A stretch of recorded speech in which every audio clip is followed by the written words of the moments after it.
নমস্কাৰ বন্ধুসকল, সকলোকে স্বাগতম জনাইছোঁ।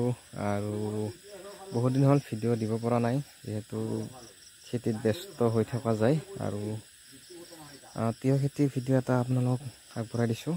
এইখিনি হ'ল ভিয়েনাৰ ক্ৰিছ তিয়ঁহ। তো চাব পাৰে আপোনালোকে, একদম গৰুৰ পৰা লাগি যায় এই তিয়ঁহ জাতটো।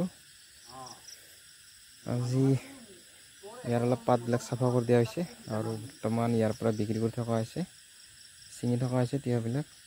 তো বন্ধুসকল, আপোনালোকে কমেণ্টত জনাব কেনেকুৱা হৈছে মোৰ তিয়ঁহ খেতিখিনি। তো চাই থাকক আপোনালোকে ভিডিঅ'টো সম্পূৰ্ণ শেষলৈকে। আৰু ইয়াৰ যিটো আপোনাৰ ভেৰাইটি হয়, ভিয়েনাৰ ক্ৰিছো হয়। তো খুব এটা ভাল সুন্দৰ জাত, আপোনালোকে লগাই চাব পাৰে এবাৰ। তো চাওক কিমান ওখ এতিয়ালৈকে বৰ্তমান গছি গৈছে। তো বাকীখিনি আপোনালোকে চাই থাকক ভিডিঅ'টো।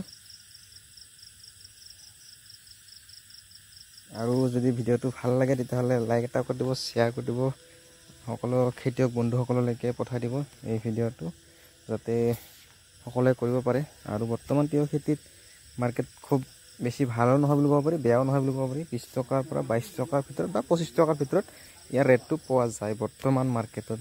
যিহেতু এইবছৰ মাৰ্কেট অলপ ডাউন, তিয়ঁহ খেতিত হওক বা যিকোনো খেতিতে আপোনাৰ এইবছৰ মাৰ্কেট অলপ ডাউন। চ' সেইকাৰণে 20 পৰা 25 টকাৰ ভিতৰত ইয়াৰ মাৰ্কেট পাৰ কেজি চলি আছে এতিয়া। আৰু ইয়াৰ পৰা এদিন এৰি এদিন ছিঙা হয়, 1 কুইণ্টেল ইয়াৰ পৰা ছিঙা হৈ আছে এদিন এৰি এদিন।